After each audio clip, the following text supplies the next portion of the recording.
Hello boys, it's RQP here and I'm going to show you my build finally.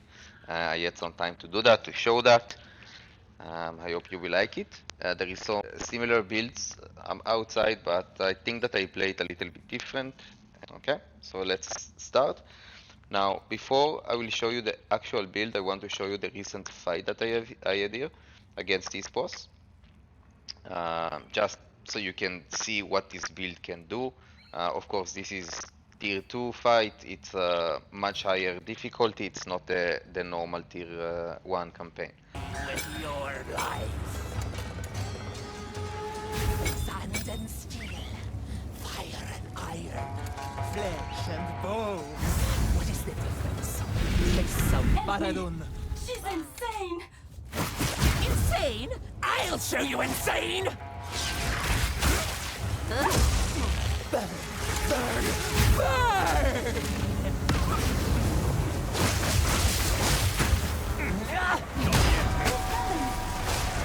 Die, die, die!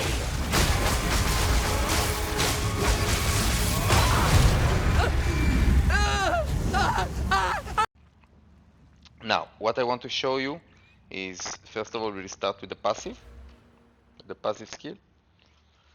The passive tree, of course, we are going Invoker, and I can tell you what, I know that most of you prefer the DPS increase here or here, but let me tell you something.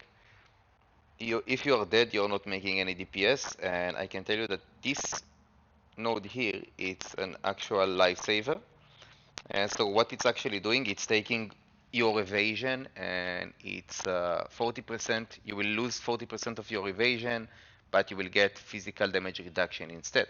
So in this build, of course, here you gain spirit for every 6 energy shield that you have, or 15 evasion rating that you have. And so you want to stack as much evasion and energy shield as you can, and more evasion will give you more physical reduction as well. So that's amazing, and I can tell you that the difference in survivability is insane.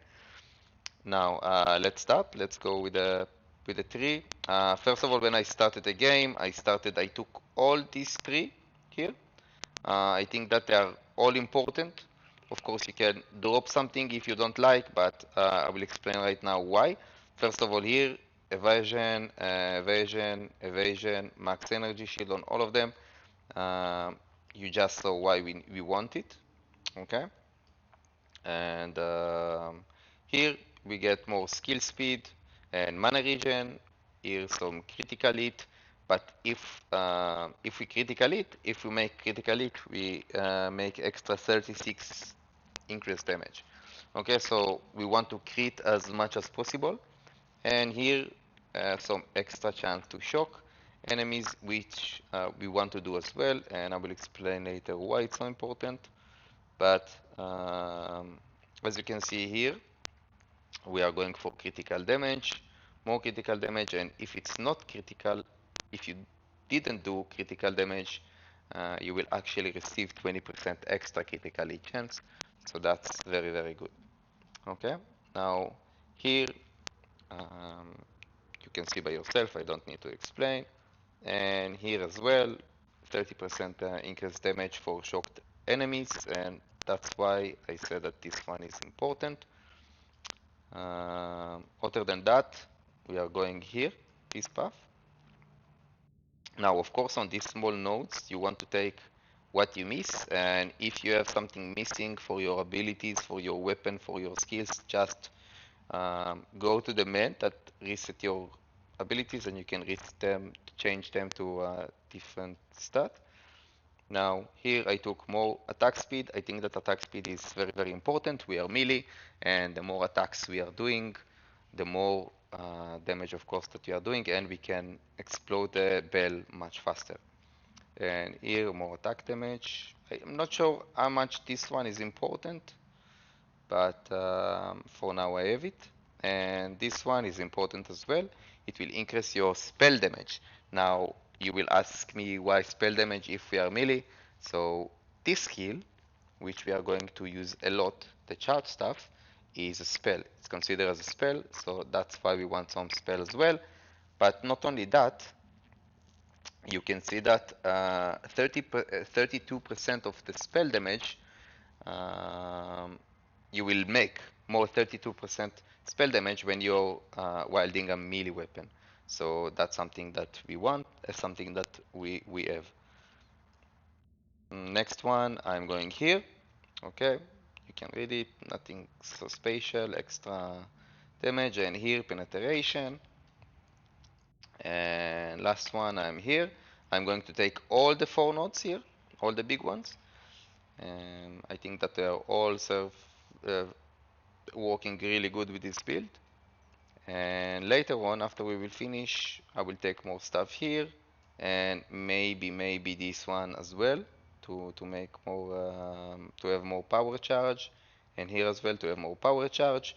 Now I have a very good solution to how to gain the power charge.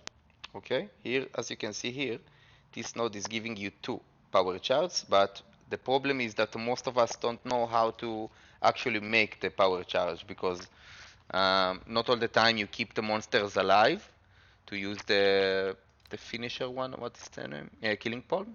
So um, or you don't have time to actually detonate that when they are shocked with this one. So I have a better solution for you, and I'm going to show you how we are going to do that. So now I'm going to show you how we are actually making the power charges. That's I found that's the best way to do that.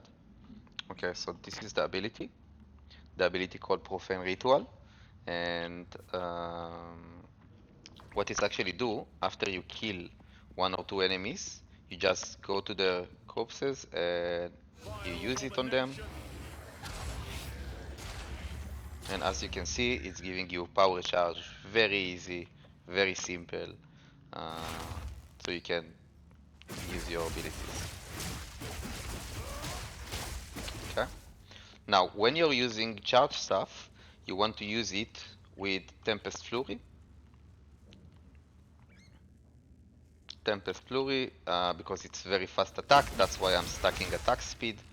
And here, as you can see, I have more, 25% more attack speed, 100% more chance to shock, and the option to actually perform the last hit, which is 100% scaling with your attack damage twice. So that's very, very good. And as you can see, when we have the power charges, we can activate the ability and you can see how fast it's actually shooting. Okay. Now, more abilities. Let's go over the abilities. So we have Profane Ritual. Here it's not really important what you put. But this one, I'm swapping if I'm fighting a boss. This one, as you can see, here I have 50% more chance to gain additional charge. When I'm fighting a boss, I have no corpses to detonate most of the time.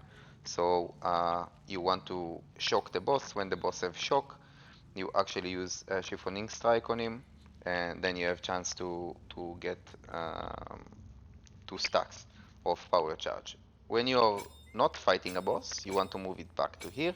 So when you take a corpse, you have a chance to actually get 1 extra. Okay, now next. Killing Palm, this is what you are going to use in the beginning. I'm not using it right now anymore, I don't need it. And I'm going to swap it soon. Now this one, Herald of Thunder, is very, very important. You will receive it from the spirit tree here, this one. So it's using 30 spirit, and this is an actual active ability. Okay, so you can active from here, and you know when it's active when you have it here. Now what this ability is doing, it's as you can see here, well, active killing shocked enemies, it will give you 2 stacks of this Herald Thunder, and your next attacks against them will actually do burst damage, very strong thunder damage, and you want it, it will make your cleaning maps much faster, especially when we have that. 100% more chance to shock. So you all the time kill shocked enemies and all the time get stacks. That means that you can spam it, and that's amazing ability. So this is what I'm using for that. Uh, 100% chance to blind enemy on it. That will make your survivability a little bit better. Leech physical attack damage as life, not so important. And this one, it's giving you more chances to freeze the enemies. Very important. It will make your life much easier and you will make much more damage. Next one, we have Stormwave. Stormwave is most of the time when you don't have yet um, power charge, or you didn't kill enemies that you can detonate their bodies, or you just want to stay in a safe range. You use that, very powerful as well. But most of the time I'm not using it, only in a specific situations. Mm, that's all. Okay. Tempest Bell, this is the most important boss killer that we have. It's stacking with all the elements that you're doing, and it's increase them, amplifying them to make much more damage. This is the abilities that I'm using. Um, 500% more stun, amazing for bosses, and 40% more area of effect. So this is if you're killing mobs. And this one, it's supported skill deal 25% more damage to enemies within 1 meter away. Again, very good for bosses. Okay. And next one we have uh, the Gathering Storm. Now, Gathering Storm is ability that you will get only later on when you have tier 13 gems. Okay, and what this ability does, it's giving you free shock on enemies, and that's actually really fun ability. What you do is you activate it and you release, but you need to do it in the right time. When you do it in the right time, it will actually leave shock on the floor, as you can see here, and it's really fun ability overall to use. Um, that's all I think. Okay, now let me show you some footage of how I clear waves, how I fight enemies, so you will have some better idea. And hope you like the guide.